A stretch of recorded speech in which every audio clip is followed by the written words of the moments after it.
एक समय की बात है, एक गांव में एक बहुत ही गरीब आदमी रहता था। वह इतना गरीब था कि उसे भी वक्त पर खाना नहीं मिलता था। वह अपने जिंदगी पर बहुत परेशान था।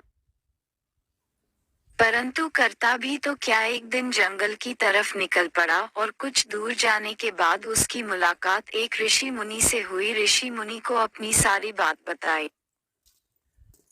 तब ऋषि मुनि ने बोला, तुम यहाँ से पूरब दिशा में चले जाओ, वहाँ पर काफी जमीन है, उसमें तुम खेती करो, तुम्हें उससे कुछ प्रॉफिट होगा। उसके कहने के राम वहाँ से चला गया। वहाँ जाने के बाद उसने देखा कि बहुत सारी जमीन थी, उसमें फसल उगाने की तैयारी करने लगा। सारे फसल रोपने के बाद वह वहाँ पर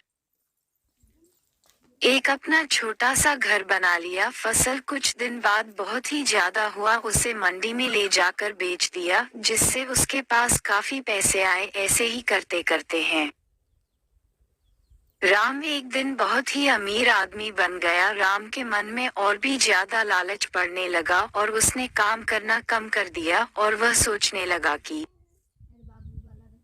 मैं अब मजदूरों से ये काम कराऊंगा, क्योंकि मेरे पास बहुत पैसे हैं। मजदूर दिन रात काम करते हैं, उन्हें टाइम से पैसा भी नहीं देता। मजदूरी से परेशान होकर वहां से नौकरी छोड़कर चले गए।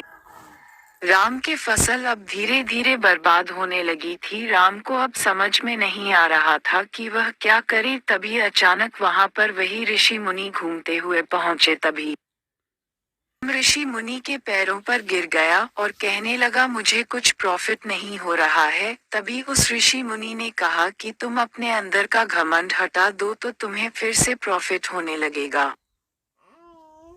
और राम को सारी बातें समझ में आ गई। उसने फिर से काम करना शुरू कर दिया, जिससे उसे फिर से प्रॉफिट होना स्टार्ट हो गया। तो इसीलिए कहते हैं दोस्तों, कभी हमें आलस नहीं करना चाहिए, हमें डटकर मेहनत करना चाहिए, तभी हमें सफलता मिलेगी। अन्यथा हम बिस्तर पर सोकर यह सोचे कि हम करोड़पति बन जाए तो कभी नहीं बन सकते हैं।